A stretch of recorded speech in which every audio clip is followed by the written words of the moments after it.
नमस्कार, कविताज रेसिपीमध्ये आपले खूप खूप स्वागत आहे। आज आपण बनवणार आहोत आलू पकोडे।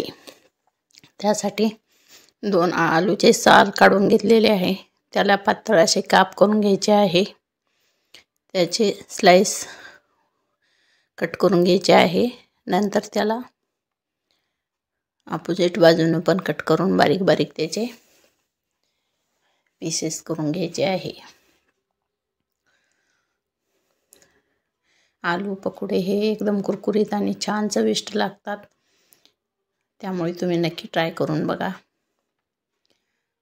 तुम्हाला जर माझे पदार्थ आवडत असतील तर लाईक करा, शेअर करा आणि माझ्या चॅनलला सबस्क्राईब करा। हे माझे आलू पकोडे कट करून झालेले आहेत। याचे बारीक बारीक पीसेस कट करून घेतलेले आहे। आता याला एका थंड पाण्यात 2 मिनिटांसाठी धुवून काढायचे आहे, म्हणजे याचा सगळं स्टार्च निघून जाईल। धुतल्यानंतर हे बाजूला काढून घ्यायचे आहे।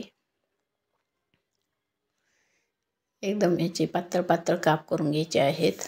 किसून घेतलं तर खूप बारीक होतात, म्हणून अशीच सुरीने कट करून घ्यायचे आहेत।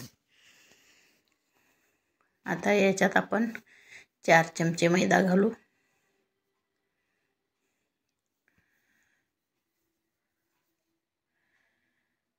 जिरे, मीठ, लाल तिखट,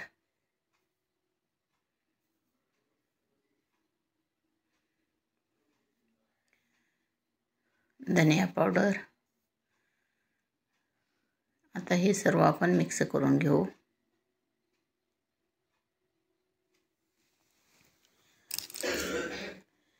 आता हे सर्व मिक्स झाले की गॅसवर एक पॅन ठेवलेला आहे। ते तेल गरम झालेलं आहे। त्यात आपण आता हे पकोडे तळून घेऊ। अगदी झटपट 10 मिनिटातच तयार होणारा हा पदार्थ आहे। याला वेळ पण जास्त लागत नाही, साहित्य पण जास्त नाही, त्यामुळे तुम्ही नक्की ट्राय करून बघा। खूप चविष्ट आणि खूप छान लागतात। आता तेल गरम झालेले आहे। आता यात आपण पकोडे सोडू। मी चमच्या साहाय्याने सोडत आहे, तुम्ही हाताने जरी सोडले तरी चालते। छोटे छोटे पकोडे बनवून घ्यायचे आहे। पकोडे चांगले लाल होईपर्यंत तळायचे आहेत।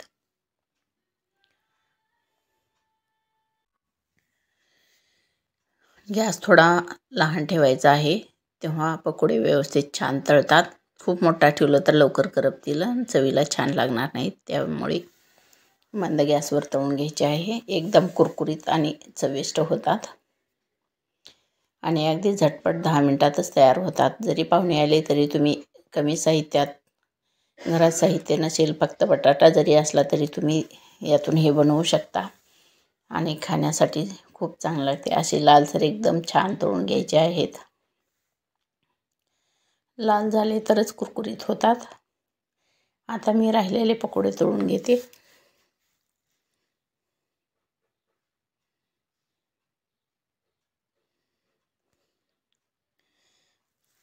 तुमची कमेंट हे माझ्यासाठी खूप महत्त्वाचे आहे, त्यामुळे तुम्ही नक्की कमेंट करत जा। माझे पदार्थ कसे झालेत ते पण तुम्ही नक्की सांगा, त्याच्यामुळे मला कुठल्याही कामात उत्साह येतो। आता माझे हे पूर्ण पकोडे झाले, ते तुम्ही असेच किंवा सॉससोबत सुद्धा खाऊ शकता। खूप चविष्ट आणि खूप छान लागतात। नक्की नक्की ट्राय करून बघा। अगदी झटपट 10 मिनिटात बनणारा हा पदार्थ